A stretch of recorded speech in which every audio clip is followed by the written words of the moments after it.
Hi Virgo, this is Jav. Welcome po sa ating channel.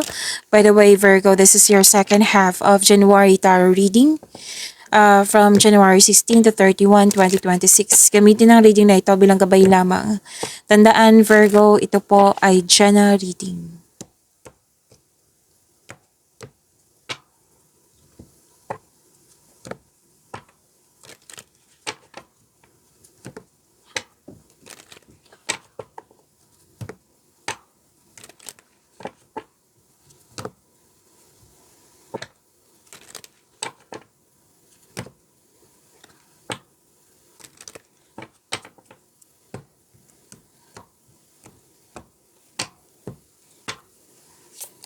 Mga parating pa para kay Virgo, ngayon January 16 to 31, 2026, I need 3 cards po.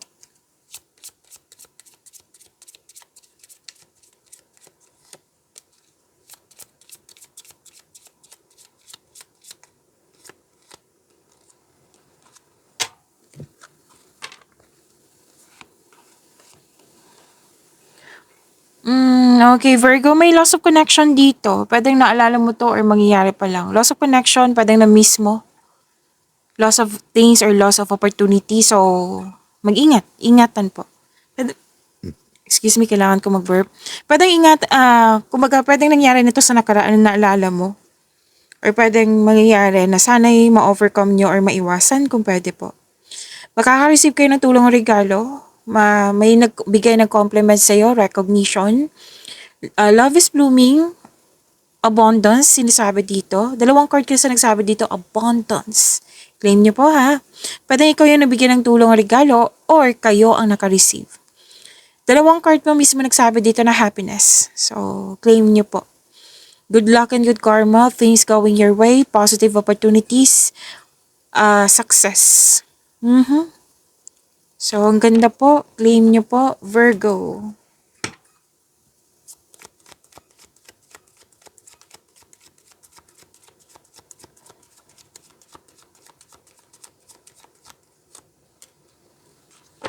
Energy.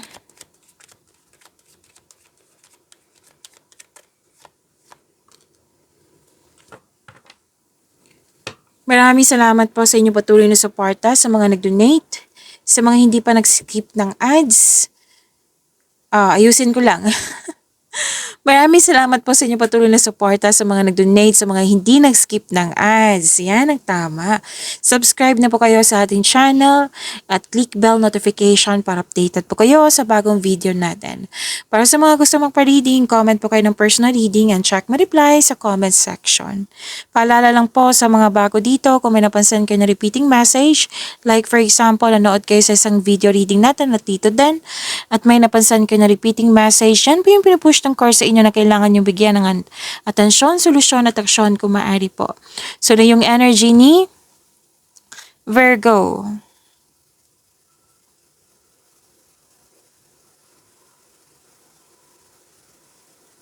Okay, kailangan mo ng pahinga kasi pagod ka.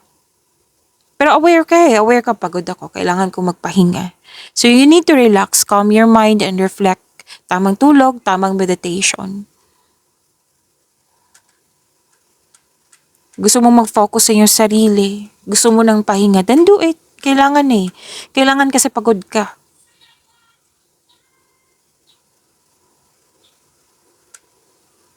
Ang pagpahinga po ay nakapagbigay na increased productivity and a healthier mental state.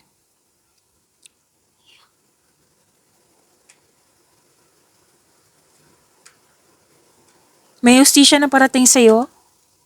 This card asks you to use your logic and remain objective. Dahil ito ay nakatulong naman cover mo ang katotohanan sa isang sitwasyon. Kung may legal concern kayo, Virgo, mananalo ka, mararesolve na. May signing of contracts din na kung nakikita dito. So, this card advise you to stay true to yourself and act with integrity. Yung sitwasyon na disbalance before, ngayon magiging balance na pabor sa'yo.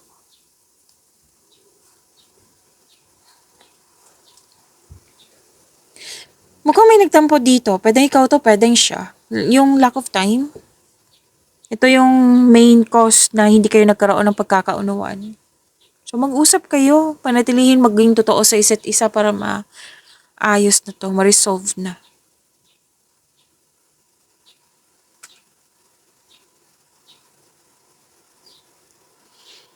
So may magaganap na challenges pero huwag kayong mag-alala kasi positive outcome ang sinasabi dito. Kung may negotiation, magiging successful po ito. Kung regarding sa money, mai-improve na ito, magiging balance na. Diba? Ang ganda.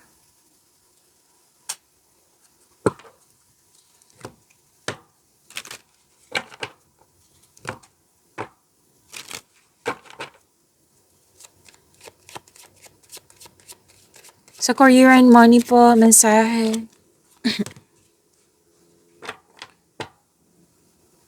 Some of you, home-based yung trabaho nyo. Pwede din nag-decide na kayo na home-based yung trabaho nyo. Home is the harbor of the soul. It's the safest place you can be. Change your environment. Ito yung sinabi kanina sa inyong energy dito na kailangan nyo ng pahinga.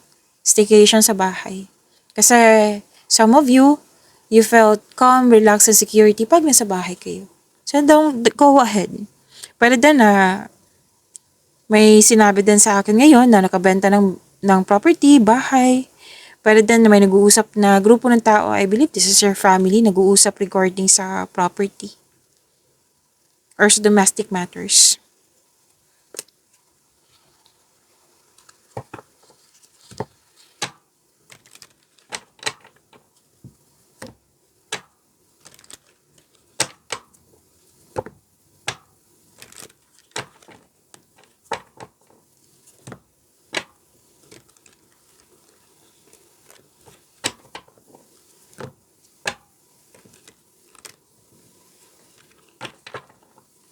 Career and money po ngayon January 16 to 31, 2026, Virgo.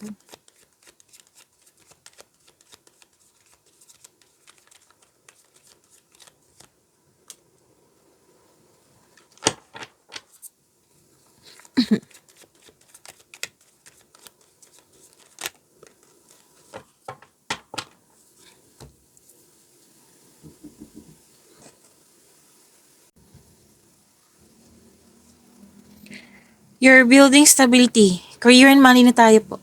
Tayo, Virgo. You're building stability, conserving resources. May nakita ko dito magpapatayo ka ng bahay, negosyo, structure. Nakikita ko po dito. You're creating stability po. Alam niyo ba, sinabi ng card mo dito, Virgo, nayayaman ka. Nang dahil sa marunong kang mag-ingat. Ingat na ingat yung ingat na ingat ka sa iyong ipon. Marunong kang magtipid. Yes.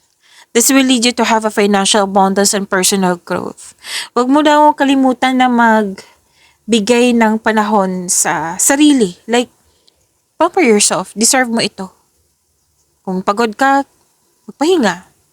Kung kailangan mo ng isang gamit na gamit-gamit mo siya araw-araw, then bilhan mo. Like for example, kung, excuse me, yung sapatos mo for work na kailangan mo talaga, aminado ka na kailangan mo ng palitan.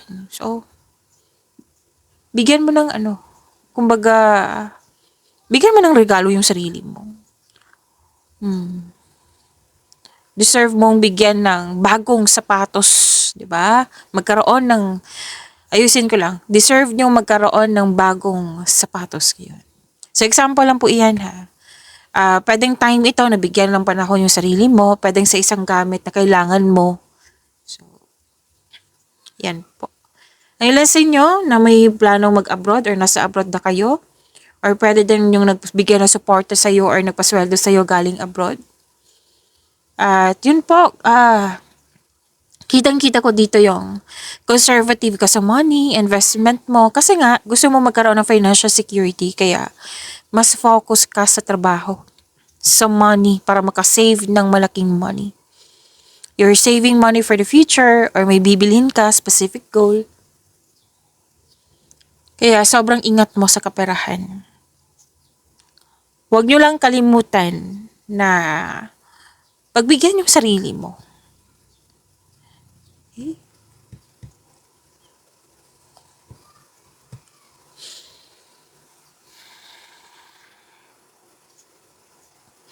Money luck. Luck. Money luck, magkakaroon ng healing. May unexpected na tulong.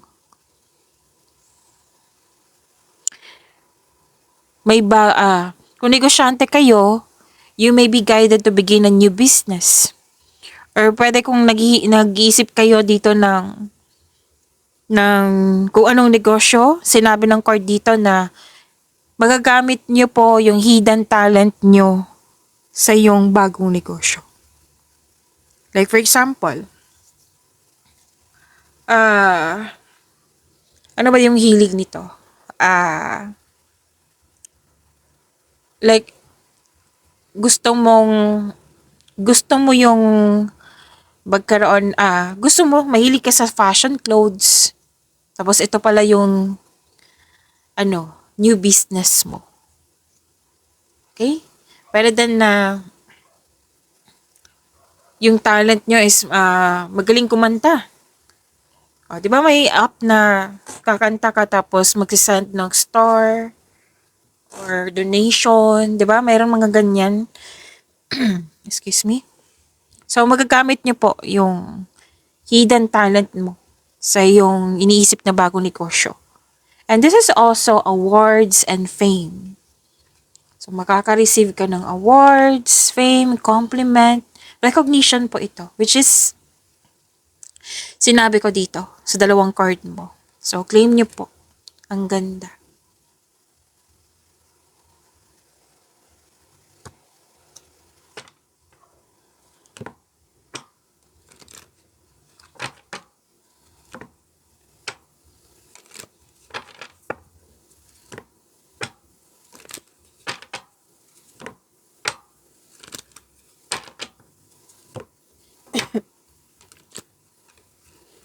Excuse me.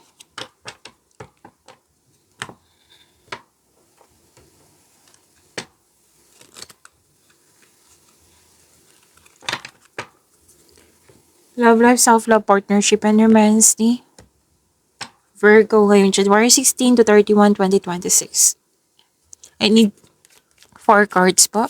Pasensya na po ha. Nahihirapan ako magsalita kasi nawawalan ako ng boses kanina pa.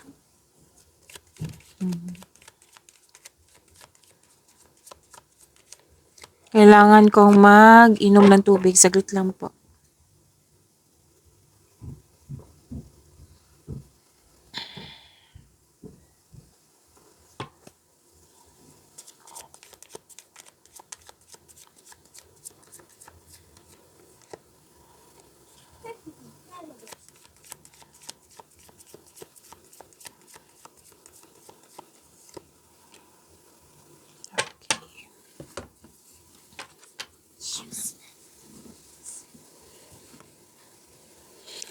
May naalala sa'yo or pinaalala sa'yo. Parang na-miss mo to? May natutunan ka sa nakaraan? Like, naalala mo yung mga nangyari sa nakaraan, tapos may na-realize ka, may natutunan ka, at may nakita rin ako dito na may plano kang gumawa ng, what I meant is may plano kang magbakasyon or may plano kang mag-get together kasi you're making memories. And may concern po kayo sa parating umaasa sa'yo. Like, naging too much yung someone is relying on you. Naging dependent sa'yo. Pwedeng sa emotional to or sa financial support. So, mag-usap kayo. At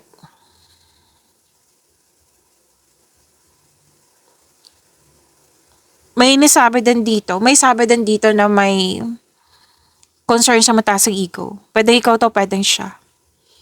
Pwede din na ayaw mong may kausap ngayon kasi you want space. Gusto mo tahimik muna, gusto mo muna ikaw muna, yan. Me time, alone time. Kasi nakita ko dito na mukhang nasaktan ka or you're not in the mood, tapos ayaw mong kausap, yung may nakipag-usap sa'yo, no. Ayaw kitang kausap kasi gusto ko munang, ako muna. Ako muna, bigyan ko ng oras yung sarili ko. Yan. And pwedeng umiiwas ka sa isang tao or sa isang sitwasyon and you're still angry. May galit pa rin dito. Pwedeng ikaw to, pwedeng siya. Na hindi makausap or you're putting boundaries. Pwede. May biglang pagbabago. May shocking news. Shocking secrets. Pwede din may surprise na mangyayari. May transformation na mangyayari. Transformation, new beginning.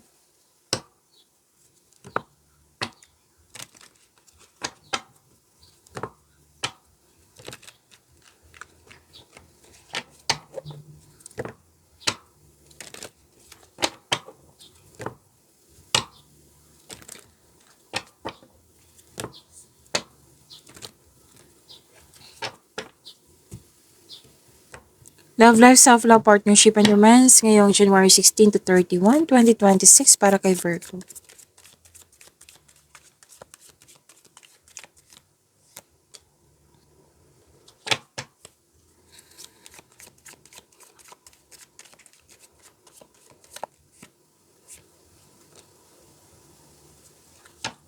Andito pa rin yung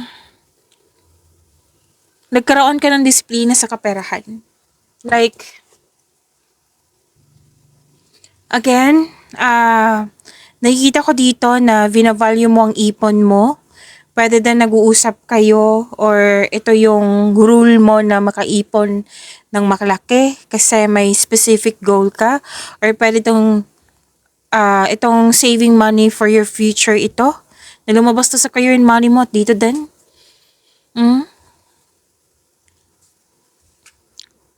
And lahat kayo, single ka man, may relasyon sa buhay mag-asawa, nagkaroon ng sense of stability. Like, yun nga, yung sinabi ko kanina sa inyo, mag-iipon ng pera kasi may gustong bilhin para sa future din. So, sense of stability, you're building stability. May nakita nga ako dito magpapatayo ng structure, business ba? Or saan, bahay ba ito? Creating stability po.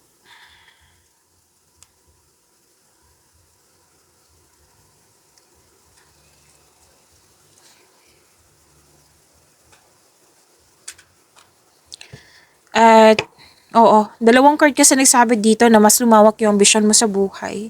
Future plan, choices, choice nyo to. Ito yung gusto ko. Ito yung dapat maipon ko sa loob ng 2026. Yan.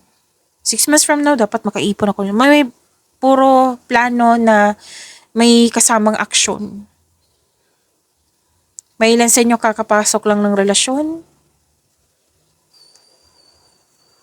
May travel for a romantic trip. May nagkabalikan, Virgo.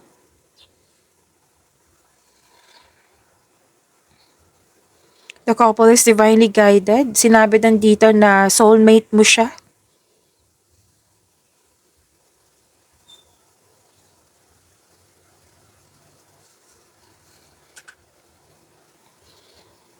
Malaga kayo sa partner nyo, maasahan kayo sa isa't isa. Tapos, may question na dito eh. Kailangan nyo mag-usap lalo na sa mga may relasyon. May question na kasi dito like, about growth. So, mag-usap kayo. Ang relasyon po ay nagtutulungan. Magtiwala kayo na magbuo kayo ng lasting partnership. May nakita rin ako dito ng anak or buntes or mag-start na ng family, magbuo na ng family.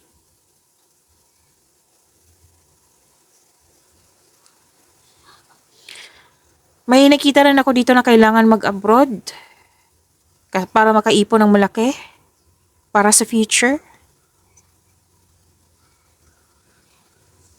Sa mga single dyan, sinabi dito na magkakatagpo ka ng the one through friends celebration or activities. So, may vacation, ma-attend ng group activity.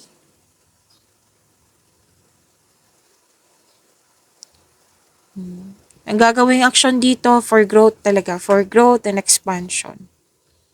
Like yung magkarelasyon na mag-iipon tayo para makabili na tayo ng bahay para makapaglipat na magbukod na tayo, magbuo ng pamilya. Pwedeng ganun.